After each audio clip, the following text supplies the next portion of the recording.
Good morning children, I am Rajni Katara from Takshashila model school. बच्चों, पिछली कक्षा में हमने रीडर का 5वां पाठ फूल और कांटा जो कि एक कविता है इसे किया था, लेकिन हमने यह कविता आधी की थी। इसके हमने 3 पैराग्राफ किए थे। आज हम आगे की कविता करेंगे। तो सबसे पहले बच्चों आप अपनी पुस्तक निकालेंगे नवभारती और इसका 5वां पाठ जो कि एक कविता है फूल और कांटा, इसे निकालेंगे। और इसके कवि कौन है? अयोध्या सिंह उपाध्याय हरिऔध, ये इस कविता के कवि का नाम है। तो कविता क्या है? फूल और कांटा। और इसके कवि कौन है?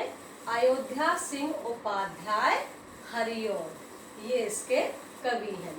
बच्चों, इस कविता में हमने क्या बताया था आपको पहले कि हरिऔध जी क्या कहते हैं, कवि क्या कहना चाहते हैं, क्या बताते हैं कि इस संसार में फूल और कांटा दोनों ही एक ही पौधे पर लगते हैं, एक जैसे धूप उन्हें मिलती है, एक समान वायु उन्हें मिलती है, एक ही पौधे पर उनका पालन पोषण होता है, एक जैसी सूर्य की रोशनी, चंद्रमा की चांदनी भी मिलती है, लेकिन फिर भी दोनों में कितना अंतर है, दोनों के स्वभाव में कितना अंतर है। फूल क्या है? कोमल है, सुगंध देने वाला है, और कांटा दूसरों को कष्ट देने वाला है। जिस प्रकार एक ही परिवेश में पलने के बाद भी दोनों के स्वभाव में अंतर है, उसी प्रकार मनुष्य के स्वभाव में भी अंतर होता है। एक ही परिवेश में एक ही जगह पालन पोषण होने के बाद भी, एक ही जैसी वस्तुएं मिलने के बाद भी स्वभाव के मनुष्य के स्वभाव में भी अंतर आ जाता है। तो देखें आगे। फूल लेकर तितलियों को गोद में, भौरे को अपना अनूठा रस पिला, निज सुगंधों और निराले ढंग से है सदा देता कलीजी की खिला। तो इसमें पहले क्या बताया था कि किस प्रकार से चंद्रमा की चांदनी उन्हें एक समान मिलती है, हवा एक समान मिलती है। उसके बाद भी जो कांटा है वह तितलियों के पर काट देता है, भौरे को भी घायल कर देता है, दूसरों के वस्त्रों को फाड़ देता है। लेकिन अब फूल के बारे में बताया जा रहा है कि फूल क्या करता है। फूल लेकर तितलियों को गोद में, भौरे को अपना अनूठा रस पिला। फूल तितलियों को अपनी गोद में बिठाता है, भौरे को अपना अनूठा रस पिलाता है, एक माँ का प्यार उसे प्रदान करता है, और अपने सुगंध से सभी को प्रसन्नता देता है, सभी के दिल को खुशी प्रदान करता है, सभी को खुशियाँ देता है, सभी को सुख प्रदान करता है खटकता एक सबकी आंख में, दूसरा है सोहता सुरसीस पर। एक सबकी आंखों में खटकता है, सबको बुरा लगता है, वो क्या है? कांटा। एक कांटा है, एक ही पौधे पर फूल भी लगा हुआ है, कांटा भी लगा हुआ है, लेकिन जो कांटा है वह सबकी आंखों में खटकता है, बुरा लगता है सबको वह। और दूसरा क्या है?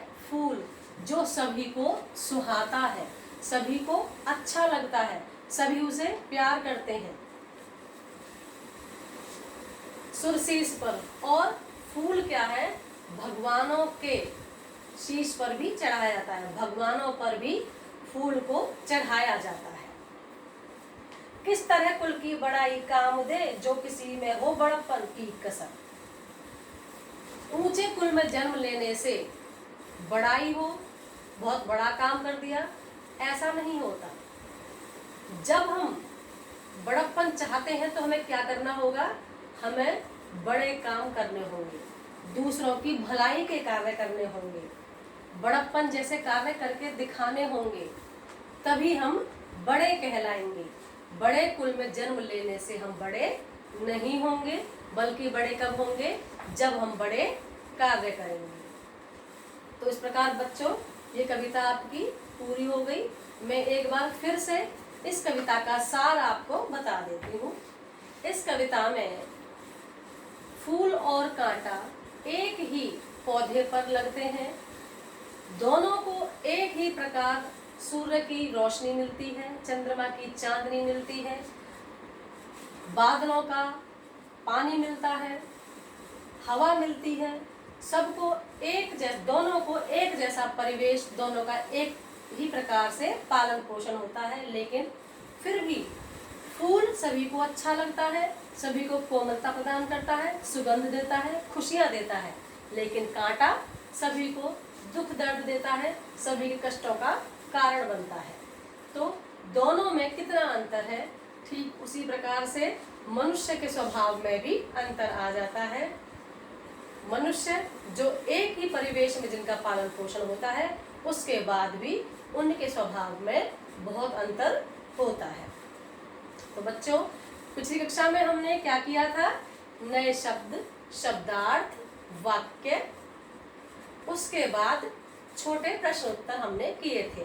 तो मुझे उम्मीद है कि आपने वह सारा काम कर लिया होगा। और आज के लिए हम आगे के लघु और दीर्घ प्रश्न करेंगे, तो आप उन्हें ध्यान से अपनी फेयर कॉपी में कर लेना। बच्चों, एक चीज और ध्यान से सुनो।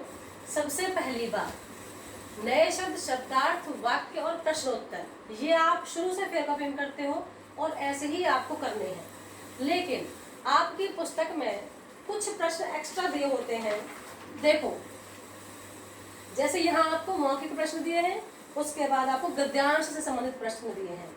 तो आपको ऐसे प्रश्न जिनका उत्तर वन वर्ड में ही आ जाता है, इसे बुक में ही करना है। मैं आपको बुक में से ही फोटो खींच कर भेजूंगी और पेंसिल से आप इसे बुक में ही भरोगे। ठीक है बच्चों? और अगर आपको लगता है कि ये अति लघु वाले प्रश्न भी छोटे हैं, वन वर्ड के हैं, आप बुक में कर सकते हो, कॉपी में नहीं लिखना चाहते, काम बहुत ज़्यादा हो जाता है, तो आप इन्हें भी अपनी बुक में पेंसिल से लिख सकते हैं। और अगर इनके आंसर बड़े होते हैं तो आप उन्हें फेयर कॉपी में कर लेना। उसके अलावा जो ये एक्सरसाइज दी होती है, ये एक्सरसाइज भी मैं आपको भर के भेजूंगी। आप इन्हें अपनी बुक में ही भरेंगे, कॉपी में नहीं करेंगे। समझ में आ गया? तो किस तरीके से आपको काम करना है, बुक की एक्सरसाइज और वेरी शॉर्ट क्वेश्चन जो वन वर्ड में जिनके आंसर निकलते हैं, उन्हें आप पेंसिल से बुक में ही भरोगे। और उसके अलावा जो बड़े क्वेश्चन होंगे उन्हें आप अपनी फेयर कॉपी में करोगे। ठीक है बच्चों? तो आप इस तरीके से अपना कार्य पूरा करना। धन्यवाद।